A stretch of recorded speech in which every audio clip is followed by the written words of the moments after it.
चलिए, आप सभी का स्वागत है। कल क्लास नहीं रही थी। आज हम लोग फिर इतिहास का जो चल रहा था, क्या चल रहा था। बंग भंग आंदोलन समाप्त हो गया था। बंग भंग के बाद की बातें होनी थी इतिहास में। तो इतिहास में जो बातें होनी थी वो बंगाल विभाजन के बाद की होनी थी। बंगाल विभाजन के संपूर्ण घटनाक्रम को देख लिया गया था, इसके परिणाम और इसके दमन आदि को भी देख लिया गया था। तत्काल तो इस आंदोलन का कोई प्रभाव परिणाम नहीं निकला, लेकिन इसी आंदोलन के चलते अरुंडले कमेटी का गठन हुआ 1906 में। और अरुंडले कमेटी ने ये सिफारिश की थी कि बंगाल विभाजन को रद्द किया जाए। और आप इसी आंदोलन के क्रम में 1909 भारत परिषद अधिनियम आया, जिसमें अनेक सुविधाएं दी गई, विधान परिषदों का विस्तार किया गया। अब स्वतंत्रता शब्द 1892 भारतीय परिषद अधिनियम में निर्वाचन शब्द से जो परहेज किया गया था, अब 1909 अधिनियम में स्पष्ट रूप से निर्वाचन शब्द का प्रयोग किया गया।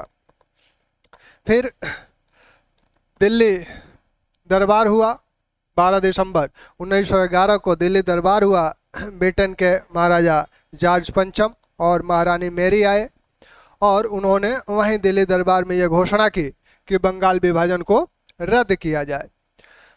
बंगाल विभाजन रद्द तो हो गया, लेकिन अन्य चीज़ें भी इसके साथ हुई। असम को इससे अलग पुनः 1874 वाली स्थिति ला दी गई, क्योंकि आपने देखा था 1874 में असम को एक अलग प्रांत बनाया गया था। तो 1874 वाली स्थिति में असम आ गया। बंगाल जो था वह अब संयुक्त बंगाल रहा, लेकिन इसमें से बिहार और उड़ीसा को अलग कर दिया गया। यानी बंगाल में से बिहार और उड़ीसा अलग हो गए। बिहार और उड़ीसा को अलग कर दिया गया और आपका असम को अलग कर दिया गया। असम पुनः 1874 वाली स्थिति में आ गया। तो ये आपका बंगाल वाला हिस्सा इतना आपका बचा, ये बंगाल वाला हिस्सा बचा। ठीक, तो यह 1911 के दिल्ली दरबार की बात है। दिल्ली दरबार कब हुआ था? दिल्ली दरबार हुआ था 12 दिसंबर 1911 को। कौन आया था? जॉर्ज पंचम आए थे। इसमें आए थे जॉर्ज पंचम। जॉर्ज पंचम उस समय ब्रिटेन के राजा थे और महारानी मैरी आई थी। तो जॉर्ज पंचम और मैरी यहाँ आए थे दिल्ली दरबार में, और इसी समय ये घोषणा की गई। हार्डिंग उस समय गवर्नर जनरल हैं। तो ये घोषणा की गई कि बंगाल विभाजन को रद्द किया जाता है। और यही घोषणा, एक और घोषणा की गई, एक बहुत ही महत्वपूर्ण घोषणा, कि दिल्ली को अब राजधानी बनाया जाएगा। दिल्ली अब राजधानी बनाई जाएगी। 1911 में ये घोषणा की गई और दिल्ली 1912 में राजधानी बन गई। दिल्ली 1912 में अब भारत की राजधानी हो गई। अभी तक 1912 तक भारत की राजधानी या ब्रिटिश अधिकृत क्षेत्र की राजधानी कलकत्ता थी। 1912 से अब दिल्ली राजधानी बन गई। तो ये एक काम हुआ था। हम लोगों ने कहा था कि जो गर्म पंथी हैं, नरम पंथी हैं, इनके बीच किस तरह की बातें हो रही हैं। ये बातें आपको कहाँ से दिख रही हैं? ये बातें आपको 1895 से ही दिख रही थी। साथ में एक काम और करिए, जो अधिवेशन हैं कांग्रेस के, इन अधिवेशनों को आप देख चुके हैं 1895 तक। 1895 का अधिवेशन पूना में हुआ था। किसकी अध्यक्षता में? 1895 का अधिवेशन पूना में हुआ था और सुरेंद्रनाथ बनर्जी की अध्यक्षता में हुआ था। सुरेंद्रनाथ बनर्जी इसके अध्यक्ष थे। ठीक ना? 1896 का अधिवेशन कलकत्ता में हुआ और इसके अध्यक्ष कौन थे? दिनशा वाचा।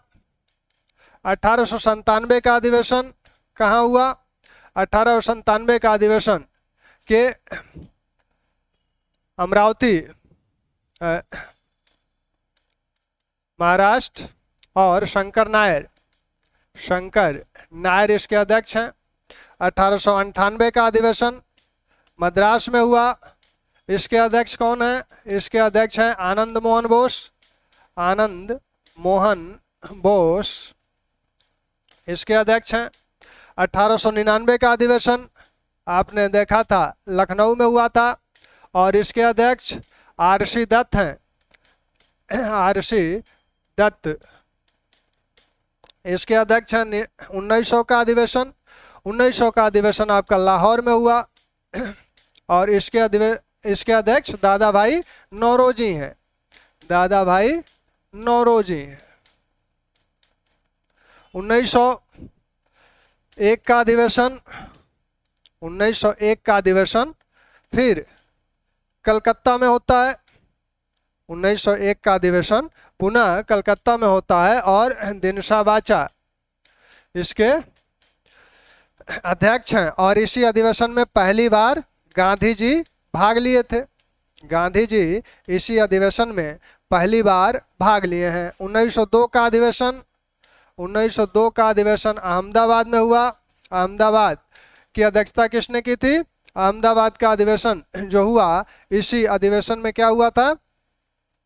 इसी अधिवेशन में सुरेंद्रनाथ बनर्जी ने अध्यक्षता की है। और इसी अधिवेशन में कौन मिला था? इसी अधिवेशन में अरविंद घोष तिलक से मिले थे। अरविंद घोष और तिलक की मुलाकात इसी 1902 अधिवेशन में होती है। 1903 का अधिवेशन पुनः लाहौर होता है, पुनः मद्रास होता है।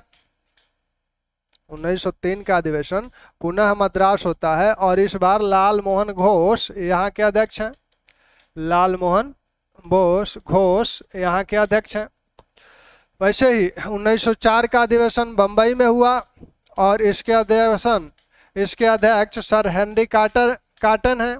सर हेनरी कार्टन इसके अध्यक्ष हैं। 1905 का अधिवेशन, 1905 का अधिवेशन वाराणसी में हुआ, वाराणसी में हुआ। इसके अध्यक्ष हैं गोखले। 1906 का अधिवेशन पुनः कलकत्ता में हुआ, और इसके अध्यक्ष हैं कलकत्ता में दादा भाई नौरोजी। दादा भाई नौरोजी अब तक कितने सम्मेलनों की अध्यक्षता कर चुके? अब तक 3 सम्मेलनों की अध्यक्षता कर चुके। 1886, और फिर लाहौर वाला 1900, और फिर आपका 1906 कलकत्ता। 1907 अधिवेशन सूरत में प्रस्तावित था। पहले कहाँ? पहले नागपुर में प्रस्तावित था, लेकिन नहीं हुआ था। नागपुर में यह प्रस्तावित था पहले, सूरत इसकी बात हो चुकी है, और फिर नहीं हुआ। फिर हुआ कहाँ? इसके अध्यक्ष कौन है? रास बिहारी घोष। रास बिहारी घोष इसके अध्यक्ष थे। इसके बाद यह अधिवेशन क्या किया गया था? स्थगित कर दिया गया, स्थगित कर दिया गया। यही वाला अधिवेशन फिर 1908 में मद्रास में आयोजित हुआ। यही अधिवेशन फिर 1908 में मद्रास में आयोजित हुआ, और फिर अध्यक्ष आपके रास बिहारी घोष ही हैं। तो यह अधिवेशन कौथा है? 23वां अधिवेशन है कांग्रेस का। इसको भी ध्यान रखिएगा, ये पूछा जाता है कि सूरत का अधिवेशन कौन सा अधिवेशन है? तो सूरत का अधिवेशन आपका 23वां अधिवेशन है, और 23वां अधिवेशन यह स्थगित हो गया। इसका भी क्रम 23वां ही है, इसका भी क्रम 23वां ही है, क्योंकि यह स्थगित हो गया था। यही वाला अधिवेशन फिर मद्रास में हुआ, तो इसका भी क्रम 23वां ही होगा, और इसके अध्यक्ष भी रास बिहारी घोष ही होंगे। ठीक, तो ये आपके अब तक के अधिवेशन रहे थे। इन अधिवेशनों के बाद अब इन अधिवेशनों में जो बातें हुई हैं, विशेषकर आपने इस बंबई अधिवेशन सन हेनरी कार्टन, इसके पहले इस अधिवेशन की बात हो चुकी है। वाराणसी की डिटेल गोखले की अध्यक्षता में हुआ था। बहिष्कार आंदोलन का समर्थन इसमें किया गया था। जो कलकत्ता बंगाल में बहिष्कार आंदोलन चल रहा था, उसका समर्थन किया गया था। उस संबंधी प्रस्ताव पारित हुए थे, और इस कलकत्ता अधिवेशन में 4 प्रस्ताव, उस दिन बात हुई थी 4 प्रस्तावों की। 4 प्रस्ताव कौन कौन से थे? इस कलकत्ता अधिवेशन के 4 जो प्रस्ताव हैं वो कौन कौन से हैं? राष्ट्रीय शिक्षा, राष्ट्रीय शिक्षा है। स्वराज है, स्वराज पहली बार यहाँ पारित हुआ है, और स्वदेशी है, और आपका बहिष्कार है। ये 4 प्रस्ताव यहाँ पारित हुए हैं। इन चारों प्रस्तावों की बात हो चुकी है। ये चारों प्रस्ताव ध्यान रखिएगा। स्वराज सबसे पहले जो पारित हुआ वो आपका यहाँ कलकत्ता 1906 अधिवेशन में हुआ। अब हम लोग आए उदारवादी और या जो उग्रपंथी हैं, जिन्हें आप उदारवादी कह रहे हैं या उग्रपंथी कह रहे हैं। उदारवादी ये हैं एक तरफ, उग्रपंथी एक तरफ हैं। इन्हीं को गरमपंथी भी बोला जा रहा है और इनको नरमपंथी बोला जा रहा है। इनके प्रमुख नेता कौन हैं? इनके प्रमुख नेता आपके पुराने जो कांग्रेसी हैं, गोखले हैं, नौरोजी हैं, सुरेंद्रनाथ, सबसे प्रमुख तो इसमें मेहता हैं, सुरेंद्रनाथ बनर्जी हैं, सुरेंद्रनाथ बनर्जी हैं, भूपेंद्र नाथ बसु हैं, भूपेंद्रनाथ बसु हैं। ये सारी जो नेता हैं इस कोटि में हैं। यहाँ आपके लाल बाल पाल जो हैं, लाला लाजपत राय, लाला लाजपत राय, लाल बाल बिपिन चंद्र पाल, बिपिन चंद्र पाल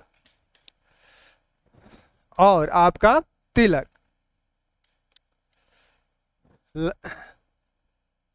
तो लाल बाल पाल, बाल ये हैं, तिलक बाल गंगाधर तिलक, पाल ये हैं और लाल ये हैं।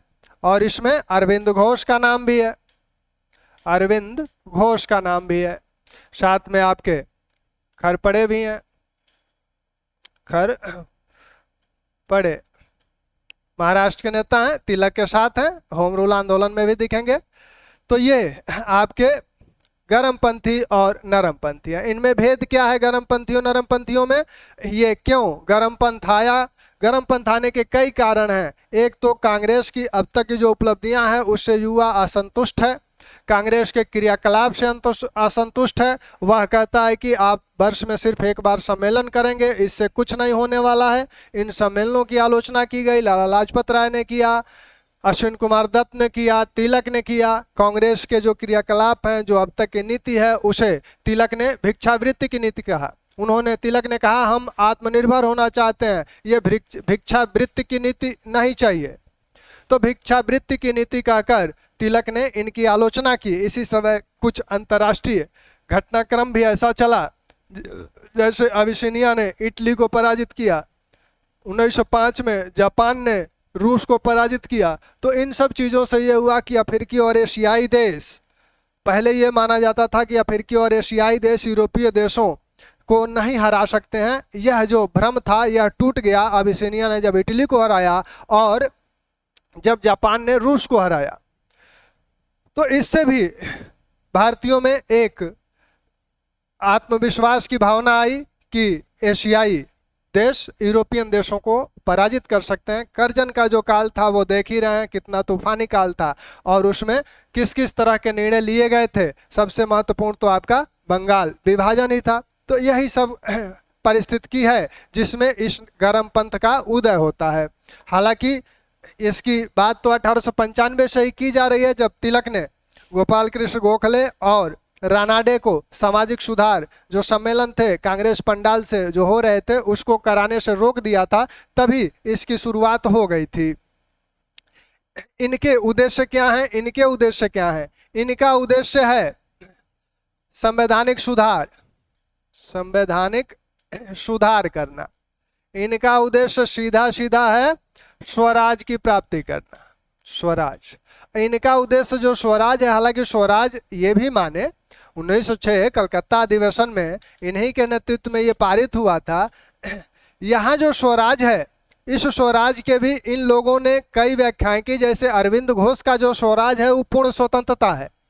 अरविंद घोष औपनिवेशिक स्वायत्ता की बात नहीं करते हैं, लेकिन अन्य लोगों का जो मत है वो ये है कि ब्रिटेन के अधीन रहते हुए औपनिवेशिक स्वायत्ता प्राप्त करना, यानी अपना शासन स्वयं करना, लेकिन अधिकार किसका रहेगा? ब्रिटिश सरकार का रहेगा। तो इस स्वराज का ये मतलब है। लेकिन अरविंद घोष के संदर्भ में ये बिल्कुल स्वतंत्रता है, सभी बंधनों से, सभी अधीनता से भारत को स्वतंत्र करा लेना। तो एक तो इनका स्वराज है। दूसरा, इनके कार्य क्या है? इनका कार्य है प्रार्थना, क्रियाकलाप जो है प्रार्थना, याचना और विरोध। ये तीन रणनीति के तहत कार्य करते हैं। प्रार्थना याचना करते हैं और विरोध करते हैं उन चीज़ों का। यहाँ क्या है, यहाँ है आंदोलन, सामूहिक आंदोलन की ये बात करते हैं, सामूहिक आंदोलन की ये बात करते हैं और साथ में आत्मत्याग की बात करते हैं, आत्मत्याग की बात करते हैं। ये प्रार्थना और याचना में विश्वास नहीं करते हैं, ये प्रार्थना और याचना में विश्वास नहीं करते हैं। इनकी प्रार्थना और याचना की नीति का विरोध करते हैं, जैसे बिपिन चंद्र पाल ने विरोध किया या फिर तिलक ने विरोध किया। और इन वृत्तियों को क्या कह रहे हैं ये लोग कह रहे हैं कि ये भिक्षावृत्ति है। ये सारी चीजें भिक्षावृत्ति किसने कहा, सबसे पहले तिलक ने कहा। हालांकि भिक्षावृत्ति की बात लाला लाजपत राय भी करते हैं, लेकिन दूसरे संदर्भ में करते हैं। लाला लाजपत राय 1905 बनारस अधिवेशन में ये कह रहे थे कि जो अंग्रेज किससे घृणा करते हैं, अंग्रेज सर्वाधिक भिक्षुओं से घृणा करते हैं। और वो कहते हैं, लाला लाजपत राय फिर कहते हैं कि अंग्रेज सर्वाधिक घृणा भिक्षुओं से करते हैं और भिक्षु घृणा के पात्र हैं भी। तो हमें यह साबित करना है कि हम भिक्षुक नहीं हैं, हम भिक्षु नहीं हैं, यह हमें साबित करना है। इस तरह की बातों करते हैं। तिलक कहते हैं कि हमें आत्मनिर्भरता चाहिए, न कि भिक्षावृत्ति। आत्मनिर्भरता की ये बात करते हैं, भिक्षावृत्ति की नहीं, भिक्षावृत्ति की नहीं। जो ये लोग सम्मेलन करते हैं, इनकी और अगली जो इनका कार्य करने का तरीका क्या है, वर्ष में एक बार कांग्रेस का सम्मेलन करना। इन सम्मेलनों को ये क्या कह रहे हैं, जैसे तिलक कह रहे हैं कि यह सम्मेलन तिलक के अनुसार यह मनोरंजन, वार्षिक मनोरंजन का स्थल है, मनोरंजन का स्थल है। वैसे ही लाला लाजपत राय क्या कह रहे हैं, वो कह रहे हैं कि ये वार्षिक मेला है, राष्ट्रीय वार्षिक मेला, राष्ट्रीय वार्षिक मेला की संज्ञा देते हैं, वार्षिक मेला। और अश्विन कुमार दत्त क्या कहते हैं, अश्विन कुमार दत्त कहते हैं इसको 3 दिन का तमाशा, 3 दिन का तमाशा। इस वार्षिक सम्मेलन को, जो कांग्रेस के सम्मेलन होते थे, इन सम्मेलनों को ये लोग क्या कह रहे हैं, सम्मेलनों को तिलक कह रहे हैं कि मनोरंजन का स्थल है ये। राय कह रहे हैं कि, लाला लाजपत राय कह रहे हैं कि ये राष्ट्रीय वार्षिक मेला है, और अश्विन कुमार दत्त कह रहे हैं कि ये 3 दिन का तमाशा है। ठीक, इसी प्रकार बंकिम चंद्र चटर्जी, बंकिम चंद्र चटर्जी कहते हैं कि ये जो कांग्रेसी जो नेता हैं, पुराने नेता, ये कहते हैं कि ये लोग पद के भूखे लोग हैं, पद के भूखे लोग हैं, ये कह के उनकी आलोचना करते हैं। तिलक ने क्या नारा दिया, स्वराज मेरा जन्मसिद्ध अधिकार है। तिलक ने कहा स्वराज मेरा जन्मसिद्ध अधिकार है और मैं इसे लेकर रहूंगा। स्वराज मेरा जन्मसिद्ध अधिकार है, अधिकार है, मैं इसे लेकर रहूंगा, मैं इसे लेकर रहूंगा। ठीक, तिलक अन्य चीजें भी कहते हैं कि स्वराज व स्वशासन स्वधर्म के लिए आवश्यक है, स्वधर्म के लिए आवश्यक है। इसके बगैर न तो राष्ट्रीय शिक्षा हो सकती है, न ही सामाजिक सुधार हो सकता है, न ही आर्थिक विकास हो सकता है, न ही एक देश, एक राष्ट्र पूर्णता को प्राप्त कर सकता है। वो कहते हैं कि स्वराज स्वधर्म के लिए आवश्यक है, इसके बगैर न तो सामाजिक सुधार हो सकता है, न ही राष्ट्रीय शिक्षा हो सकती है, न ही आर्थिक विकास हो सकता है, और न ही राष्ट्र, अब जब ये सारी चीज़ें नहीं होगी तो राष्ट्र अपनी पूर्णता को प्राप्त नहीं करेगा, तो न ही राष्ट्र अपनी पूर्णता को प्राप्त कर सकता है। इसी तरह की एक बात घोष भी कहते हैं, अरविंद कुमार घोष, वो कहते हैं कि स्वराज या स्वतंत्रता एक राष्ट्र का श्वास है, एक राष्ट्र का श्वास है। वो श्वास से इसकी तुलना करते हैं, कहते हैं कि इसके बगैर न तो सामाजिक सुधार, न तो राष्ट्रीय शिक्षा, न तो नैतिक उन्नति, ये कुछ भी नहीं हो सकता। तो स्वतंत्रता और स्वराज को राष्ट्र का श्वास बताते हैं। तिलक ने अन्य जो बातें कही इन लोगों के विषय में, पुराने कांग्रेसियों के विषय में, वो भिक्षावृत्ति इनकी सबसे पहला जो इनका कॉन्सेप्ट है वो भिक्षावृत्ति का है, वो आप देख चुके हैं, भिक्षावृत्ति की। और फिर तिलक कहते हैं कि स्वराज मेरा जन्मसिद्ध अधिकार है। दो कथन इनके हैं। तीसरा कथन है इनका ये मनोरंजन स्थल है, जो वार्षिक सम्मेलन है ये मनोरंजन स्थल है, ये बातों तिलक कहते हैं। लाला लाजपत राय कहते हैं कि यह राष्ट्रीय वार्षिक मेला है। लाला लाजपत राय का एक कथन और क्या है, लाला लाजपत राय का एक कथन है कि भिक्षावृत्ति भिक्षुओं से सर्वाधिक घृणा अंग्रेज करते हैं, इसलिए हमें यह साबित करना है कि हम भिक्षावृत्ति हमारे मतलब हम भिक्षु नहीं हैं। ठीक। आगे वो कहते हैं लाला लाजपत राय कि हमने राजनिवासों से अपना मुंह मोड़कर निर्धनों की झोपड़ियों की ओर कर लिया है। लाला लाजपत राय का ही एक कथन है कि हमने राजनिवासों से मुंह मोड़कर निर्धनों की झोपड़ियों की ओर कर लिया है, झोपड़ियों की ओर कर लिया है। ठीक। तो इस कथन का भी है, जितने कथन हैं इन कथनों को ध्यान रखिएगा, ये कथन बार बार पूछे जाते हैं। लाला लाजपत राय क्या कहते हैं कि राजनिवासों से मुंह मोड़कर हम लोगों ने निर्धनों की झोपड़ियों की ओर कर लिया है, यानी वो निर्धनों के पास जाना चाहते हैं और कांग्रेस का सामाजिक विस्तार करना चाहते हैं। ठीक। वैसे ही आप यहाँ घोष को देख रहे थे, उन्होंने स्वतंत्रता को एक राष्ट्र का जीवन श्वास कहा है। ऐसे ही घोष कहते हैं कि स्वराज हमारा उद्देश्य है, स्वराज हमारा उद्देश्य है और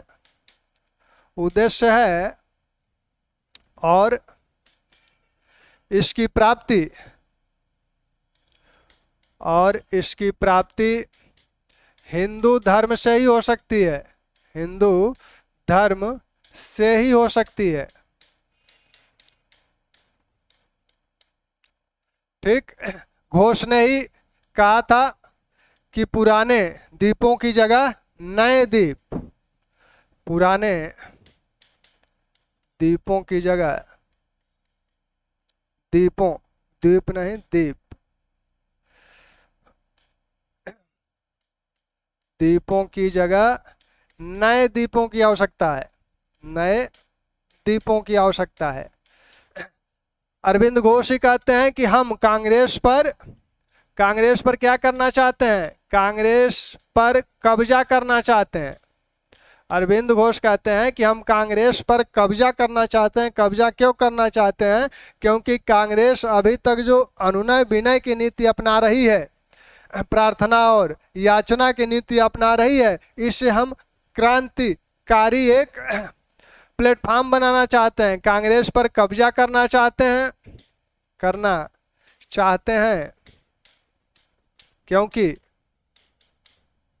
क्योंकि इसे हम क्रांतिकारी स्वरूप देना चाहते हैं,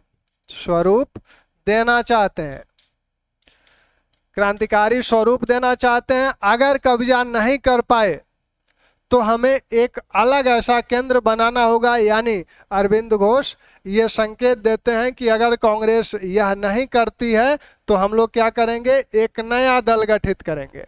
वो इस बात का संकेत यहाँ देते हैं कि अगर कांग्रेस इस रूप में नहीं आती है, क्रांतिकारी स्वरूप में नहीं आती है, तो हम लोग एक नए दल का गठन करेंगे। ठीक। तो इस तरह से इन गर्मपंथी नेताओं की जो वक्तव्य हैं, उन वक्तव्यों को ध्यान रखिएगा, क्योंकि ये वक्तव्य बार बार पूछे जाते हैं। तिलक ने क्या कहा, तिलक सबसे पहले स्वराज की बात करते हैं और तिलक सबसे पहले कांग्रेस की जो पुरानी नीति है, पुराने नेता हैं, उनकी नीतियों को भिक्षावृत्ति की नीति कहते हैं। और वो कहते हैं कि हमें भिक्षावृत्ति की नीति छोड़कर आत्मनिर्भरता की नीति को अपनाना होगा। फिर वो कहते हैं कि ये जो कांग्रेस के सम्मेलन हैं, ये क्या हैं, ये मनोरंजन स्थल हैं। एक तरह से ये सभी लोग यहाँ मनोरंजन करने के उद्देश्य से आते हैं। फिर ये कहते हैं कि तिलक के अन्य जो कथन है वो आपके स्वराज मेरा जन्मसिद्ध अधिकार है, मैं इसे लेकर रहूंगा, स्वराज स्वधर्म के लिए आवश्यक है, इसके बगैर न तो राष्ट्रीय शिक्षा, न ही सामाजिक सुधार, न ही आर्थिक विकास और न ही एक देश को परिपूर्णता प्राप्त हो सकती है। घोष के जो विचार हैं, घोष के सर्वाधिक क्रांतिकारी विचार हैं, स्वतंत्रता एक राष्ट्र का जीवन श्वास है, स्वराज हमारा उद्देश्य है और इसकी प्राप्ति हिंदू धर्म से ही हो सकती है। वो कांग्रेस के पुराने नेताओं को पुराने द्वीप की संज्ञा देते हैं और कहते हैं कि उसकी जगह नए द्वीप की आवश्यकता है। इसी प्रकार वो कहते हैं कि कांग्रेस हमारा उद्देश्य कांग्रेस पर कब्जा करना है और हम इसे एक क्रांतिकारी स्वरूप देना चाहते हैं। अगर ऐसा हम नहीं कर पाए तो एक दूसरा दल खड़ा करेंगे। अश्विन कुमार दत्त ने क्या कहा? अश्विन कुमार दत्त ने कहा कि ये 3 दिन का तमाशा है। कांग्रेस के सम्मेलनों को 3 दिन का तमाशा कहा था। और बंकिम चंद्र चटर्जी ने क्या कहा? बंकिम चंद्र चटर्जी ने भी कुछ कहा था, लिखे थे, पद के भूखे लोग हैं ये लोग पद के भूखे लोग हैं। कौन? नरमपंथी जो कांग्रेसी हैं वो पद के भूखे लोग हैं। तो ये आपके कुछ इनके कथन हैं, इन कथनों को ध्यान रखिएगा। अरुणडले कमेटी 1906,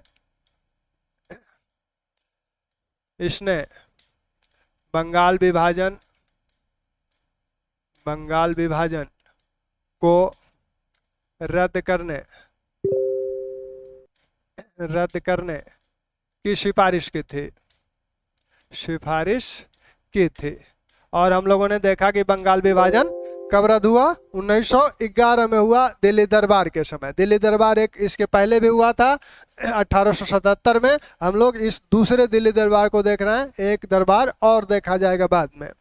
तो 1877 वाला दिल्ली दरबार किसके काल में हुआ था? 1877 वाला दिल्ली दरबार लिटन के काल में हुआ था। और यह दिल्ली दरबार 1911 वाला हार्डिंग के काल में हुआ। और इनके पहले जो गवर्नर जनरल थे वो कौन थे? हार्डिंग के पहले आपके कौन था? मिंटो 1905 से 10, मिंटो द्वितीय का कार्यकाल 1905 से 10 है। 1905 से 10। इसके पहले आपके करजन है। करजन का कार्यकाल आपका 1899 से 1905 है। और करजन उत्तराधिकारी किसके बने थे?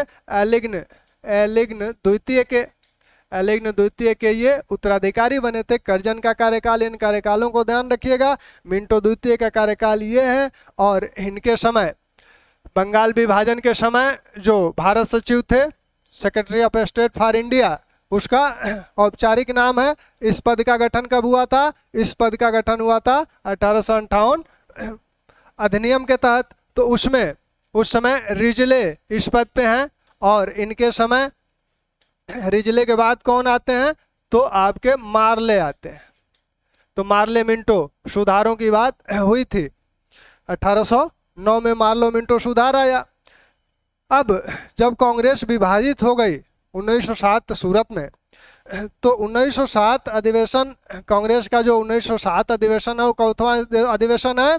1907 अधिवेशन कांग्रेस का 23वां अधिवेशन है। और 1908 का अधिवेशन जो मद्रास में हुआ वह भी कांग्रेस का 23वां अधिवेशन है। इन दोनों के अध्यक्ष जो हैं वो रास बिहारी बोस ही हैं, क्योंकि सूरत वाला अधिवेशन स्थगित कर दिया गया था, वो पूरा अधिवेशन नहीं हुआ था। 1908 में ही कांग्रेस ने इलाहाबाद में एक मीटिंग करके नियम बनाया कि जो गर्मपंथी हैं उनको बाहर निकाल दिया जाए। तो 1908 में इलाहाबाद में यह नियम बना, यहाँ फैसला किया गया कि गर्मपंथियों को कांग्रेस से बाहर निकाल दिया जाए। गर्मपंथियों को कांग्रेस से बाहर निकाल दिया जाए। तो गर्मपंथियों को कब कांग्रेस से बाहर निकाला गया? 1908 इलाहाबाद में। इसके बाद इधर बीच क्या हुआ? जो गर्मपंथी थे, गर्मपंथी जो थे लाला लाजपत राय को बर्मा भेजा गया। बाद में वो मुकदमे से बरी हुए तो इंग्लैंड चले गए, फिर आए इंग्लैंड से, फिर अमेरिका चले गए।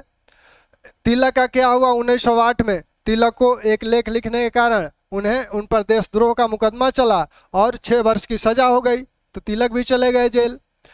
बिपिन चंद्र पाल और अरविंद घोष को बंगाल में एक जो क्रांतिकारी संगठन है उनके तहत एक मुकदमा चला और उसके बाद उसमें से बरी हुए और फिर वो राजनीति से संन्यास ले लिए। बिपिन चंद्र पाल भी अस्थायी रूप से राजनीति से संन्यास ले लिए। तो ये जो 4 जो महत्वपूर्ण नेता हैं गर्मपंथ के, ये क्या किए, राजनीति से कुछ समय के लिए ओझल हो गए। अब ऐसे में इन लोगों ने युवाओं में जो भावना उत्पन्न की थी राष्ट्र प्रेम की, देश के लिए कुछ कर गुजरने की, अब नेतृत्व तो था नहीं, तो युवा अपने मन से अपने हिसाब से कार्य करने लगा। और इसी माहौल में क्रांतिकारी आंदोलन, प्रथम चरण का क्रांतिकारी आंदोलन शुरू होता है। क्योंकि कांग्रेस सूरत अधिवेशन करने के बाद, जब सूरत अधिवेशन में विभाजन हुआ, तब कांग्रेस पर क्या हुआ, गर्मपंथियों को बाहर कर दिया गया। अब सिर्फ नरमपंथी रह गए। नरमपंथी 1909 जो भारतीय परिषद अधिनियम है उससे संतुष्ट हो गए और एक तरह से आंदोलन सिर्फ वही वार्षिक सम्मेलनों तक फिर सिमट के रह गया। ऐसे में युवाओं को यहाँ कांग्रेस से कोई संतुष्टि नहीं मिली, तो युवाओं ने अपने हिसाब से कार्य करना शुरू किया और विभिन्न क्रांतिकारी घटनाएं इसी दौर में देखने को मिलती है। तो क्रांतिकारियों का जो प्रथम चरण है वो आपका यहीं से शुरू होता है 1908-9 से। हालांकि पहली घटना 1897 की ही है, लेकिन यह शुरुआत इसकी 1897 से लेकर 1914-15 गदर आंदोलन तक चलेगा। तो इसकी बात हम लोग अगले चरण में चल के उन्हीं की बातें करेंगे। ठीक, इन अधिवेशनों को ध्यान रखिएगा, अध्यक्षों को ध्यान रखिएगा, कथनों का ध्यान रखिएगा और उदारवादी और जो उग्रपंथी हैं उनमें प्रमुख जो अंतर है उसको ध्यान रखिएगा। ये क्या करते हैं, इनका जो कार्य करने का तरीका है वो प्रार्थना, याचना और विरोध है, और उनका कार्य करने का जो तरीका है वो सत्याग्रह है, सामूहिक आंदोलन है और जो है क्या है, आत्म बलिदान है। इनका प्रमुख उद्देश्य स्वराज है, इनका प्रमुख उद्देश्य संवैधानिक सुधार है। तो यहाँ तक ठीक है, इसको ध्यान रखिए, फिर आगे कंटिन्यू करेंगे। थैंक्स।